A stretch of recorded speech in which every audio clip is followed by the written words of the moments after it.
Mateus 21, quem já abriu, diga amém. Verso 18. Cedo de manhã, ao voltar da cidade, para a cidade, teve fome. É Jesus. Cedo de manhã, ao voltar para a cidade, teve fome. E vendo uma figueira à beira do caminho, aproximou-se dela, e não tendo achado senão folhas, disse-lhe: nunca mais nasça fruto de ti. E a figueira secou imediatamente. Mais uma vez, cedo de manhã, ao voltar para a cidade, teve fome. E vendo uma figueira à beira do caminho, aproximou-se dela, e não tendo achado senão folhas, disse-lhe: nunca mais nasça fruto de ti. E a figueira secou imediatamente. Olha aqui um instante. Esse texto é um texto conhecido. Eu me lembro de quando eu ainda era novo convertido. Eu tinha por volta dos 16 anos. Pouquinho depois disso, o pastor me deu o desafio de ser professor de escola dominical para uma classe de infantos, uma classe que compreende entre 10 e 12 anos. Eu me lembro que isso aqui era uma lição que de vez em quando aparecia nas revistas. Falar sobre a figueira que Jesus amaldiçoou e ela secou. Mas quando os nossos olhos espirituais eles vão amadurecendo, Deus vai colocando uma lente um pouco mais crítica nos nossos olhos, a ponto da gente ler um texto, e daí que vem a importância do Salmo 1, que diz que nós devemos, não é ler a Bíblia, não tem promessa para quem lê. Todas as vezes que a palavra do Senhor, ela fala sobre a própria palavra em relação ao nosso relacionamento com ela, não fala ler. Na verdade, a expressão sempre é meditar. Meditar é ler com atenção, é investigar. Na medida que a gente vai lendo, os nossos olhos vão amadurecendo, o nosso espírito vai ficando um pouco mais sensível. E há poucos dias atrás eu estava lendo esse texto novamente, eu estava ministrando uma série para a liderança da igreja, e esse texto veio ao meu coração. Duas coisas que valem a pena nós considerarmos a priori. Número 1, apesar do texto dizer que pela manhã ele teve fome, o que no âmago dessa passagem menos importa é a fome de Jesus. A gente nunca pode esquecer que Jesus ele foi um professor por excelência. Jesus nunca perdeu a oportunidade de trazer ensino. E eu, de verdade, eu glorifico a Deus por um culto como esse, que é um culto de ensino. As pessoas gostam muito do culto que tem uma proposta de vitória, uma campanha. Isso não é ruim. Mas sair da sua casa, você que saiu cedo, foi para o trabalho, e às vezes do trabalho veio direto para a igreja, isso denota que você está interessado em crescer e amadurecer na palavra. Mas de verdade, não é sobre fome que Jesus permitiu que esse texto foi colocado aqui, porque, exceto a passagem que ele vai para o deserto conduzido pelo Espírito Santo, com a finalidade de jejuar, e a Bíblia diz que aos 40 dias ele estava com fome, mas nós sabemos que está nas mãos de Jesus o poder, inclusive de transformar pedras em pães, se fosse necessário, e diante de uma multidão de 5.000 homens, ele pega 5 pães e 2 peixes, 5.000 homens, fora mulheres e crianças, comem, ficam satisfeitos e ainda sobram 12 cestos cheios. Então esse texto não é para falar sobre fome, necessariamente. O que está acontecendo aqui é que ele vai usar o acontecimento, o propósito de que ele está cedo com fome, para trazer uma instrução, para trazer um ensinamento. Segundo, eu penso que esse texto também seria uma pobreza de interpretação muito grande de falar que ele vai se tratar só sobre a falta dos frutos. É uma pena. É claro que ele fala que aquela figueira, apesar de estar frondosa de folhas, ela não tinha frutos, e esta, a priori, na primeira leitura, de uma forma superficial, foi a razão pelo qual Jesus amaldiçoou a figueira. E a razão natural é simples, porque as figueiras elas têm uma natureza diferente. Primeiro ela manifesta o fruto e depois ela fica frondosa de folhas. O que nos dá a entender então que se ela tinha muitas folhas, obrigatoriamente ela deveria também ter frutos. Mas não é sobre fome, não é sobre frutos. Ao olhar para esse texto, eu acredito que a gente pode enxergar alguma coisinha a mais. E isso nós podemos olhar lá em Gênesis capítulo 3, se você der uma olhadinha com cuidado em casa. Depois da queda do homem, o homem, ao tocar do fruto juntamente com a mulher, ele percebe que está nu. E em percebendo que está nu, o texto diz que ele toma de folhas de figo e ele vai coser essas folhas, ele vai costurar essas folhas para fazer uma vestimenta a fim de encobrir a sua nudez. Queridos, nós sabemos que folha de figueira nunca foi e nunca será suficiente para fazer uma roupagem. Primeiro, que ela é sensível. Segundo, que ela é perecível. Terceiro, que ela não vai suportar o movimento de um corpo a ponto de encobrir esse corpo por muito tempo. Mas o que está aqui é o afã, é o desespero. O homem vê que está nu e quer dar um jeito. Ele não quer mostrar a sua nudez. Então ele pega o que está mais à mão, penso eu, o que está mais disponível, e nessa correria de que eu preciso me cobrir, faz uma folha de figueira. Aí o texto diz lá em Gênesis, que quando Deus se apresenta para o homem no jardim na virada do dia, ele vai fazer uma investigação. Homem, onde você está? Cadê você? Cadê você? E a Bíblia diz que eles estão escondidos por detrás das árvores. E apesar de estarem escondidos por detrás das árvores, eles estão vestidos com folhas de figo.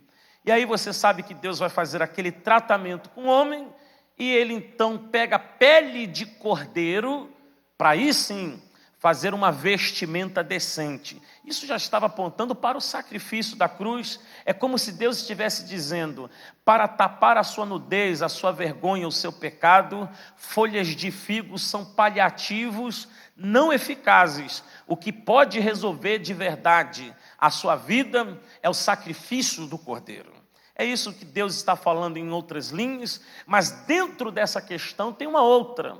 Quando o homem vai costurar folhas de figo para cobrir a sua nudez, isso dá uma denotação, uma conotação de falsas aparências. Eu faço folha de figo para me cobrir, mas na verdade eu não estou cobrindo nada. É uma tentativa de parecer melhor, é uma tentativa de se mostrar coberto que não funciona.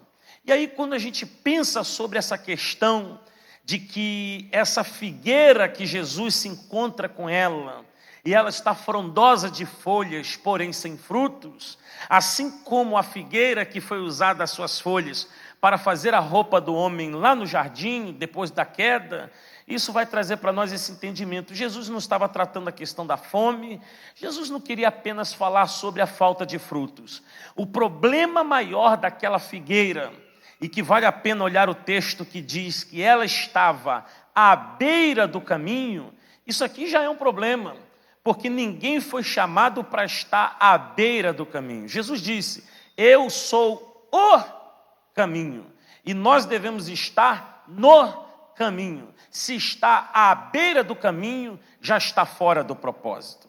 Ela está à beira do caminho, ela é frondosa de folhas, ela não tem frutos, e a razão pelo qual Jesus entra nesse cenário para denunciar aquela figueira, para expor o real problema daquela figueira, que quem sabe estava ali há anos, as pessoas passavam por ela quantas vezes, quantas pessoas já não foram iludidas por aquela figueira que tinha folhagens lindas, mas não tinha o fruto manifesto. Quantas pessoas, antes de Jesus, já não estenderam as mãos na esperança de encontrar fruto sem encontrar, mas agora Jesus entrou no cenário daquela figueira. Sabe o que eu gosto muito de glorificar a Deus? É que todas as vezes que o Senhor Jesus, Ele encontra uma debilidade da nossa vida, Ele não faz como a maioria das pessoas fazem.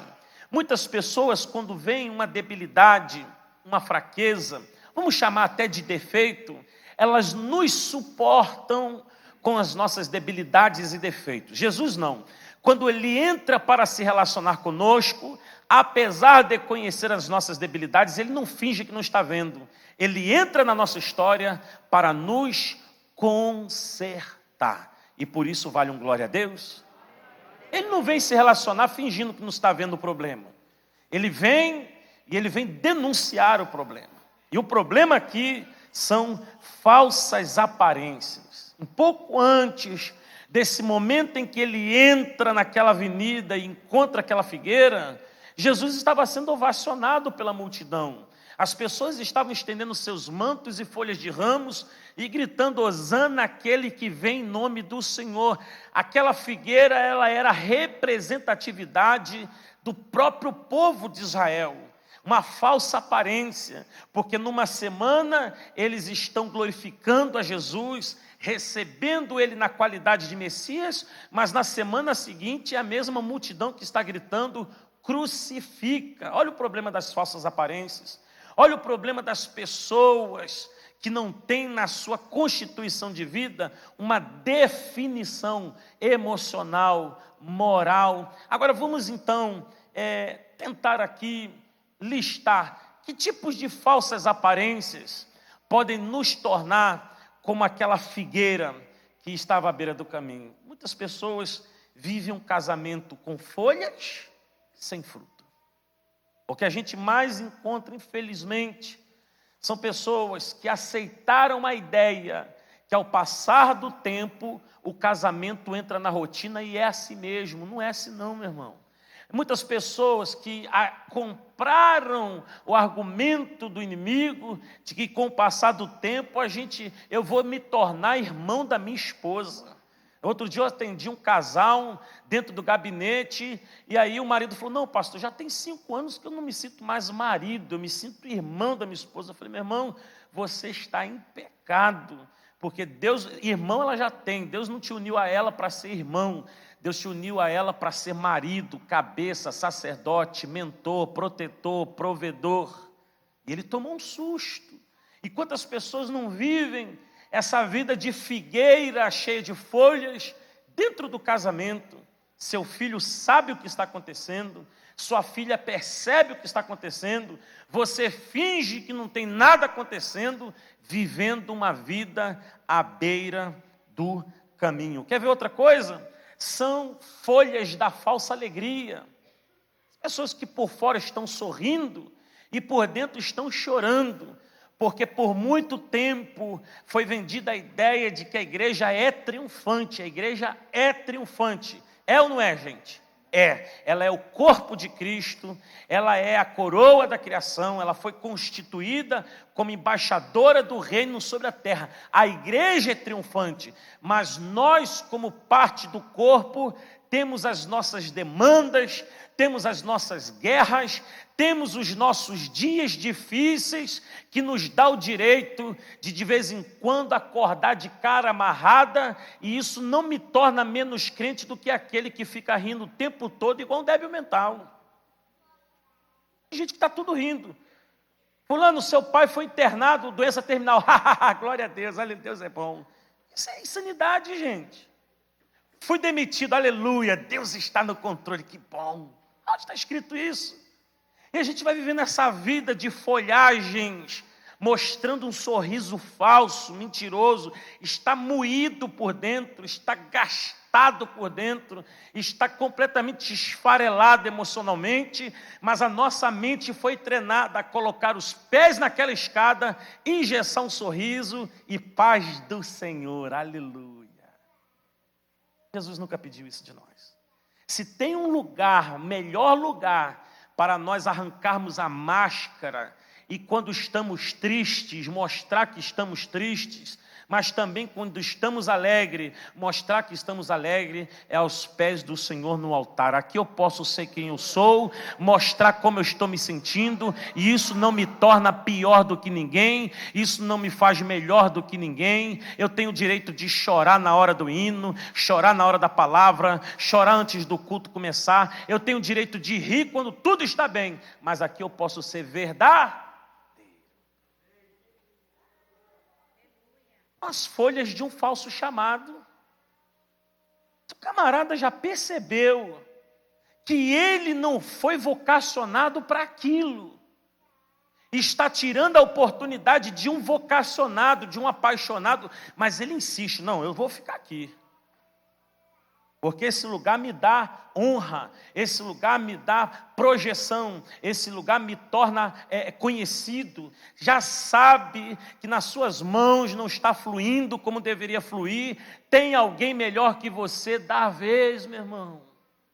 E você vai ficar vivendo essas folhas ministeriais, sem frutos, de falsa aparência, por causa de uma arrogância boba, tirando a oportunidade de alguém que quer manifestar um serviço de excelência para o reino, e você está igual aquela figueira à beira do caminho. Quer ver outra folha? São as folhas das unções fabricadas. Unções, porque agora tudo é unção. E unção não tem nada a ver com movimento necessariamente. Eu sinto clara e nitidamente a unção de Deus aqui nessa reunião. Nós estamos aqui de uma maneira ordeira, ouvindo a palavra, é um ensinamento, mas a unção de Deus se faz presente. Onde está escrito que nós temos a necessidade de toda reunião terminar com mover, toda reunião tem que terminar em lágrima, toda reunião tem que terminar em riso, toda reunião a gente tem que ficar arrepiado o culto inteiro? São as folhas das falsas unções, essa necessidade que foi sendo fabricada. Está sabendo o que está acontecendo em tal lugar? Olha, lá não tem hora para acabar culto, não. Lá o negócio é sinistro. Sinistro é coisa lá do Rio de Janeiro. Lá o negócio, meu irmão, ferve. E vamos para lá. E agora o vento está sobrando para lá. São folhas de uma unção fabricada. Folhas da falsa obediência. E a falsa obediência, ela é quase, para não dizer que ela é demoníaca. Porque obediência é absoluta, não existe relativismo para obediência. Número 1, obediência tardia é desobediência. Obediência por fora e não por dentro é desobediência.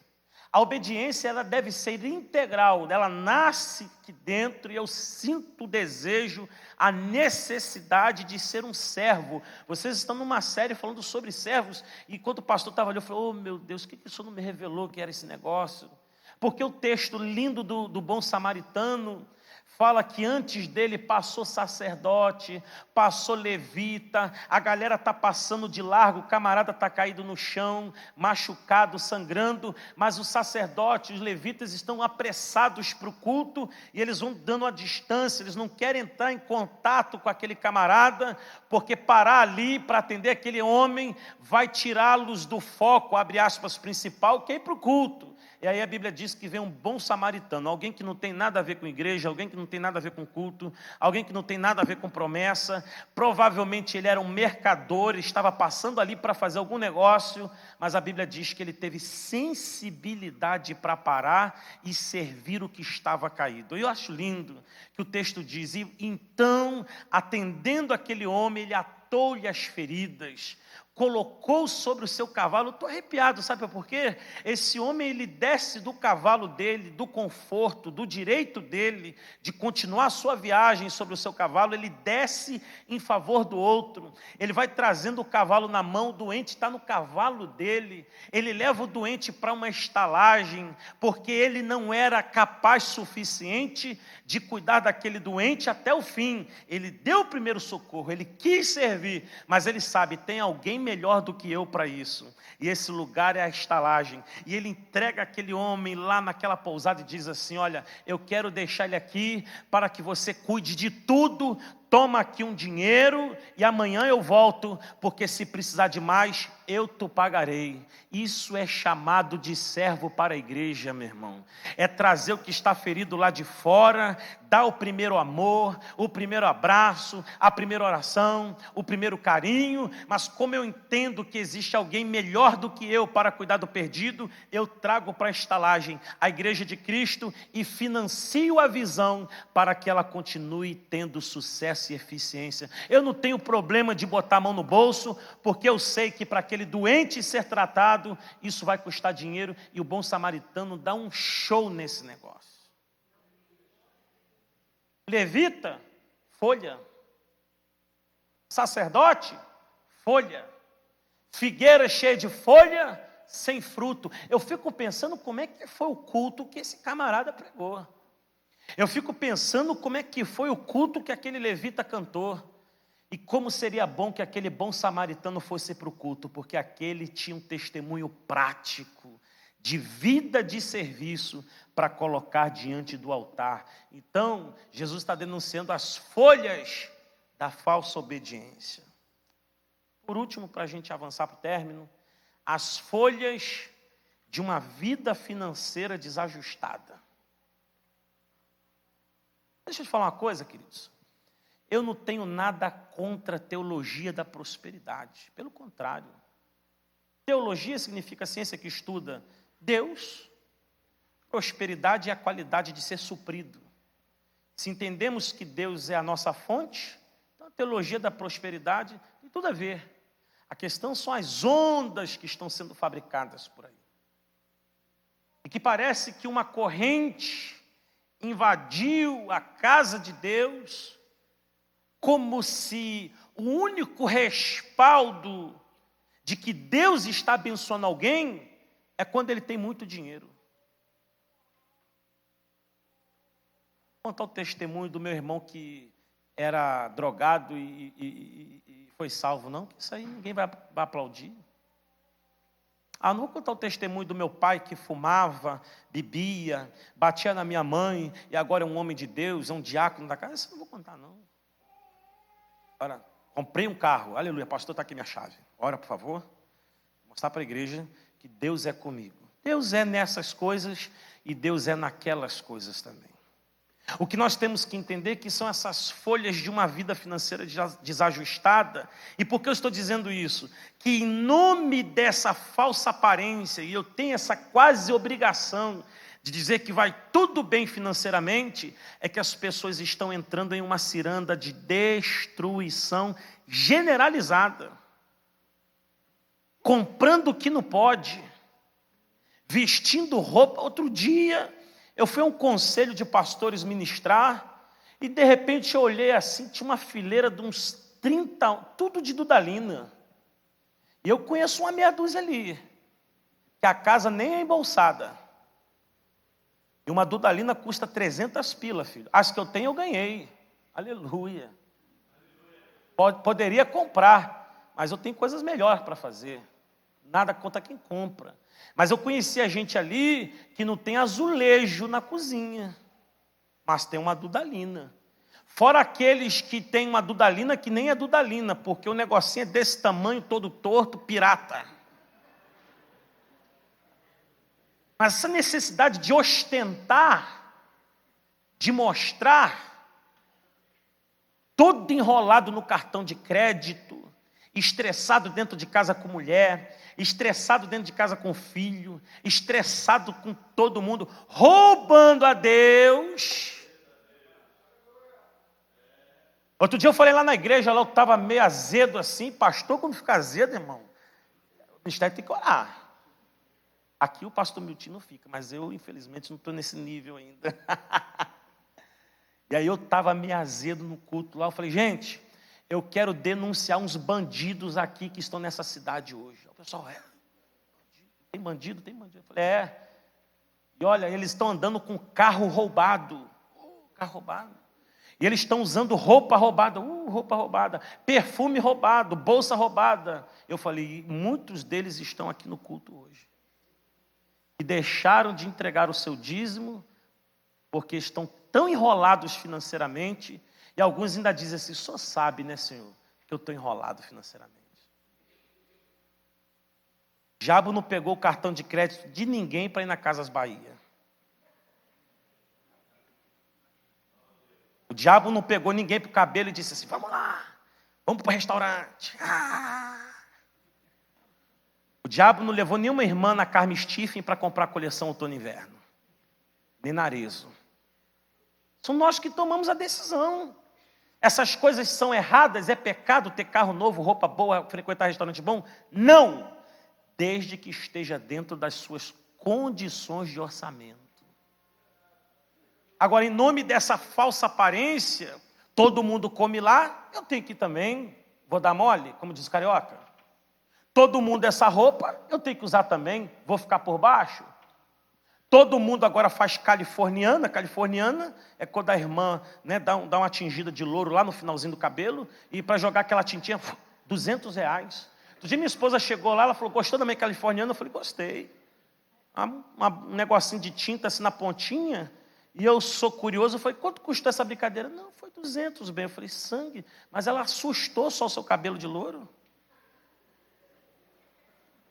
Agora inventaram a unha de acrigel, é francesinha. Agora, antigamente né, botavam um negocinho, pinta a unha, as irmãs faziam em casa. Agora você vai lá e sem pila. Mas a outra usa, aquela usa.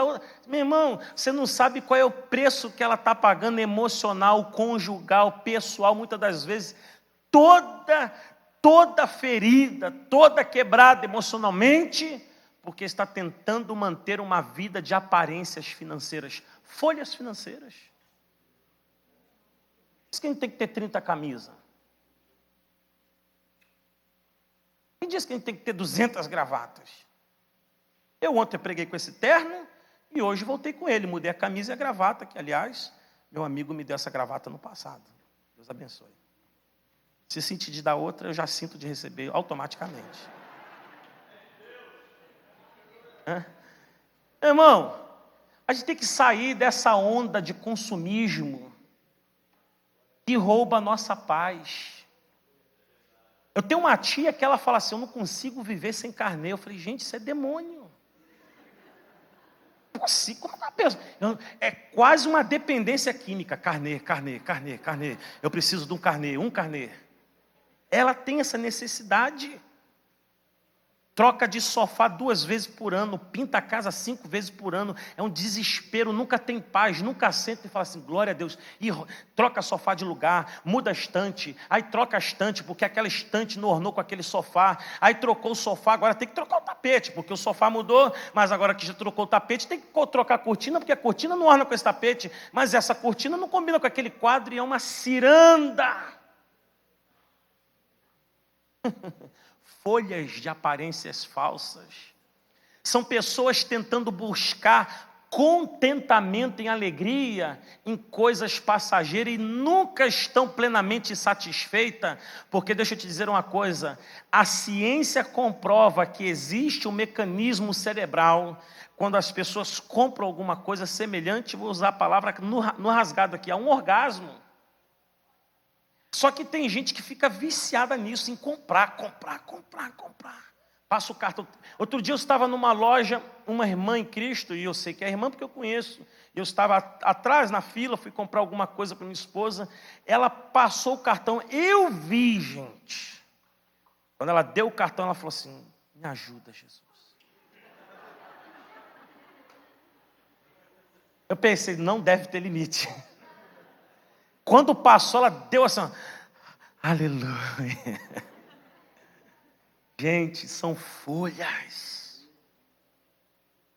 Esse negócio de smartphone, você compra o 5, já estão anunciando o 6, você compra o 6, o 7, já tem a foto na internet. E essa coisa não vai parar aonde? Nós, como corpo de Cristo, temos uma mente sarada. Posso ouvir amém? O apóstolo Paulo vai dizer em 2 Coríntios, capítulo de número 10, do versículo 4 em diante, as armas das nossas milícias não são carnais, porém espirituais em Deus, para anular sofismas, destruir fortalezas, e ir de contra tudo que se volta ao conhecimento de Deus.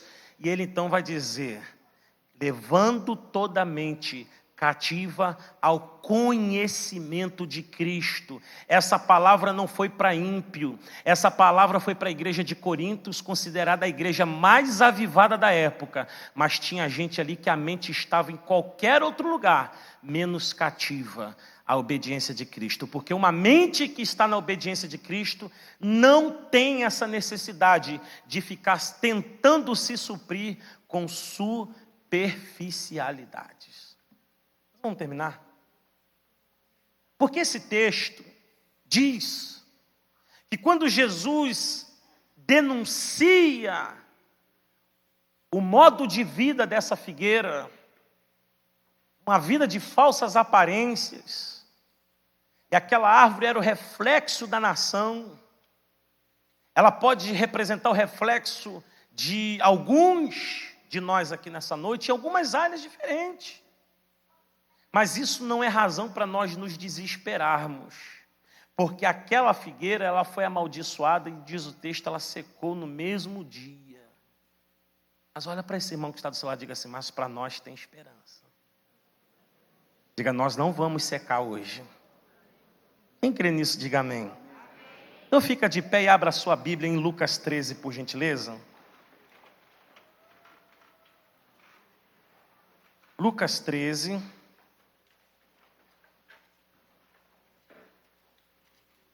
Lucas 13. Glória a Deus. Verso de número 6. Queria que todos acompanhassem essa leitura, porque aqui vai estar a chave da coisa. Não adianta eu ficar denunciando e não trazer a cura. Lucas 13. Quem já abriu, diga amém. Versículo 6. Fala sobre uma figueira estéril também. Vamos ao texto. Então Jesus proferiu a seguinte parábola. Certo homem tinha uma figueira plantada na sua vinha, e vindo procurar fruto nela, não achou. Igual Jesus. Pelo que disse ao viticultor: há 3 anos venho procurar fruto nessa figueira e não acho. Podes cortá-la, para que ela ainda está ocupando inutilmente espaço na terra. Olha aqui para mim um instante. Vamos ampliar isso aqui? Dono da terra, há 3 anos, vem buscar figo na figueira e não acha. Aí ele estressou, ele chamou o responsável e falou: meu irmão, 3 anos que eu venho aqui, vejo essa figueira cheia de folha, e não tem figo, está tomando espaço. Corta ela, porque ela está tirando espaço de uma figueira que pode produzir. Essa foi a proposta do dono da terra. Agora vem aqui, versículo 8. Ele, porém, ele quem? O viticultor, o que cuidava da terra, não é o dono. Respondeu: Senhor, deixa-a ainda este ano, até que eu escave ao redor dela e lhe ponha estrume. Se vier a dar fruto, bem, se não, mandarás cortá-la. Sabe? Olha para mim, vou terminar aqui agora. É uma figueira estéril, é uma figueira inútil, é uma figueira que também está tomando espaço. Mas Jesus vai trazer uma esperança. Porque o dono da terra quer cortar. Mas quem cuida da terra, quem conhece um pouquinho de interpretação bíblica, na linguagem figurada, o Senhor da terra representa o próprio Deus. E o viticultor é a figura de Jesus Cristo. Pagou o preço. Esse está dizendo assim: dá mais uma chance para essa figueira. Eu sei, Senhor da terra, que ela está há 3 anos aqui e não produz nada. Mas deixa eu trabalhar mais um pouquinho na vida dela. Senhor da terra, eu não sei se o Senhor está me entendendo, o Senhor é o dono. É sua, se o Senhor mandar, eu vou cortar. Mas dá uma chance. Deixa eu pegar essa figueira, Senhor, que talvez ela ainda não foi tratada do jeito que deveria. Se o Senhor deixar, eu vou escavar em volta dela. A palavra escavar significa revolver a terra e tirar o que está embaixo para cima. Em outras linhas ele está dizendo, quem sabe não tem alguma coisa na raiz, ferindo. Uma pedra, um verme, uma praga. Senhor da terra, deixa eu ver o que está acontecendo, porque eu vou escavar em volta e eu vou tirar o que está embaixo para cima e vou descobrir, de repente, na raiz alguma coisa feriu lá no passado, na casa dos pais, de repente um trauma, de repente uma traição. Deixa eu revolver essa terra aqui, Senhor. A gente vai ver qual é o negócio da raiz dela e depois eu vou colocar estrume, que aí é o que vai dar força para ela produzir. Aí ele diz assim, deixa eu trabalhar nela só mais um ano.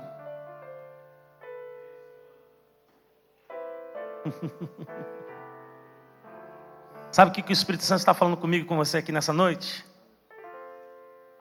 Que o dono da terra tinha todas as prerrogativas legais para arrancar a figueira.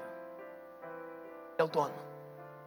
E que se ele nos investigar, eu estou falando de mim, em algumas coisas eu posso ser uma figueira inútil, está ocupando espaço. E ele podia arrancar. Podia ou não podia, gente? Podia ou não podia? Só que nós temos um advogado, um viticultor, que intercede, e que me parece que todo dia ele fala assim, pai, deixa eu trabalhar mais um ano na vida dele, deixa eu revolver essa terra um cadinho mais, essa terra da família aí, tem alguma coisa, por que ele é assim, por que ele é assim? Se o senhor deixar eu trabalhar, nesse um ano ele vai produzir. E se não produzir, olha, o viticultor está assumindo a nossa responsabilidade. Ele está colocando a mão no fogo por nós, dizendo, se não produzir, aí o senhor arranca. Mas eu vejo tanta candura, tanta doçura, tanta certeza, tanta firmeza na palavra desse homem, que ele diz assim, é quase que ele dissesse assim, eu tenho certeza que nesse ano ela vai produzir, porque eu vou trabalhar em cima dela. Eu venho como pastor dizer, deixa ele mexer na sua terra. Deixa. Às vezes não, aqui ninguém mexe. Só a si mesmo. Isso é de família. Outro dia uma irmã chegou, não pastor, meu gênio é de família. Eu falei, minha filha, eu tenho uma garrafa, uma rolha abençoada. Você põe o gênio na garrafa, põe a rolha, porque nenhum gênio é maior que o Espírito Santo. Nós precisamos estar submissos ao Espírito, não a gênio. Lá em casa todo mundo é assim. Eu sou descendente de europeu e nós somos assim mesmo. Que isso, irmão? Nós temos uma constituição espiritual que é maior do que qualquer coisa. E é isso que deve guiar as nossas decisões, nossas preferências e a nossa maneira de proceder. Deixa ele mexer na terra. Deixa ele mexer na terra do casamento. Para que sofrer? Deixa ele mexer nessa terra das finanças.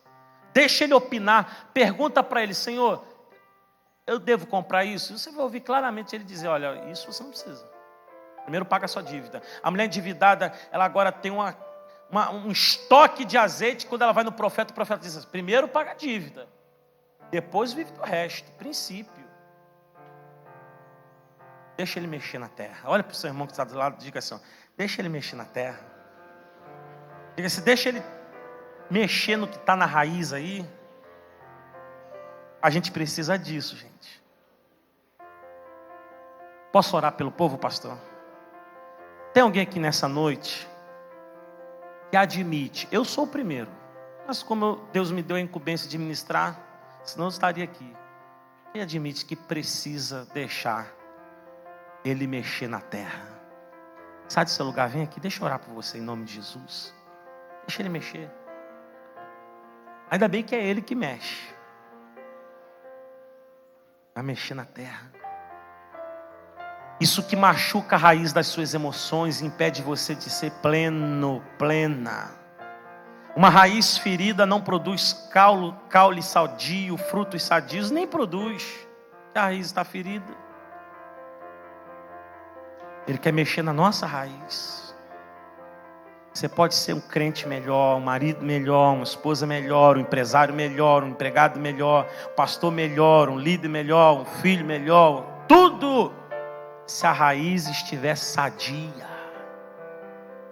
Que na nossa vida vão colocando tantas coisas na nossa raiz. E porque a raiz quer crescer, às vezes ela entra em territórios que machuca. Quer crescer, quer expandir, aí fere, impede o crescimento. Às vezes deixar ele mexer na raiz é consciência de dizer assim: olha, eu preciso pedir perdão àquela pessoa. Às vezes deixar ele mexer na raiz, marido. Isso aqui não é terapia de casal não, mas é você chegar em casa, sentar a sua esposa, nada emocional, nada. Eu não gosto muito de enfeitar o pavão não, sabe, pastor? É o marido chegar e falar assim, eu chamo minha esposa de nega, né? Nega, desculpa, me ajuda a ser melhor. Preciso de você. Às vezes é a esposa dizer: filho, cansada, essas crianças não param. Você trocar aquela lâmpada há 6 meses, não troca. Diálogo, deixa ele mexer na raiz. De repente mexer na raiz é você ter coragem de quebrar o cartão de crédito hoje. Dói, e dói. Você está acostumado. É rasgar o talão de cheque. É ligar para o gerente amanhã e falar assim: ó, posso sentar com você? Eu preciso resolver meu problema. Mexer na raiz. De repente vai te custar um ano sem roupa nova. Vai te custar um tempo sem frequentar restaurante. Mas o que importa é que você vai ser uma figueira sadia. Quando o bom mestre passar, estender as mãos, ele vai se alegrar na sua vida. Ele vai se alegrar na sua vida. Outro dia uma moça me procurou e falou assim: pastor, eu não quero ser assim, mas eu tenho uma atração por homem casado. Uma moça de 19 anos. Eu tenho essa queda por homens casados. Eu sei que isso me envergonha, entristece o espírito. Eu não quero, isso é pecado. Aí o Espírito Santo foi me levando a mexer na raiz. Ausência paterna, carência da figura madura, protetora, acolhedora. E ela vai misturando as estações.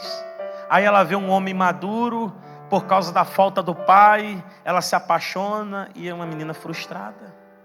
Mexer na raiz. Feche seus olhos. Coloca a mão no seu coração.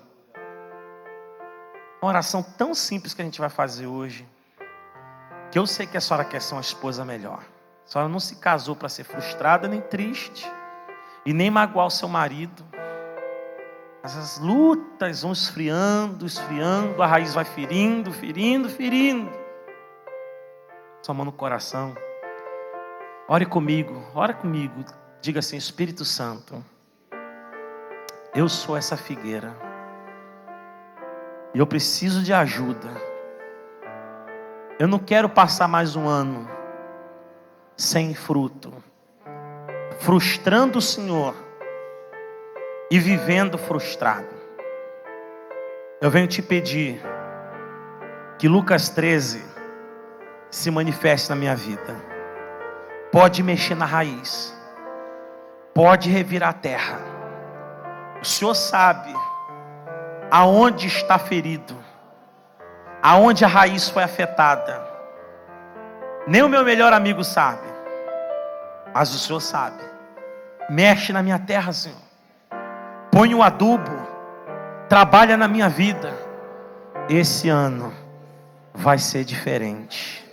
Esse ano vai ter fruto.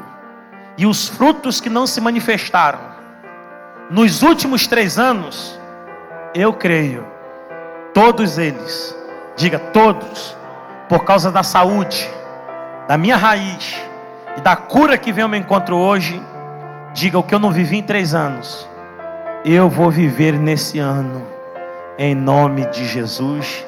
Só quem é figueira tratada e curada e que vai viver essa segunda chance da parte do viticultor, dê um aplauso a Deus por essa palavra.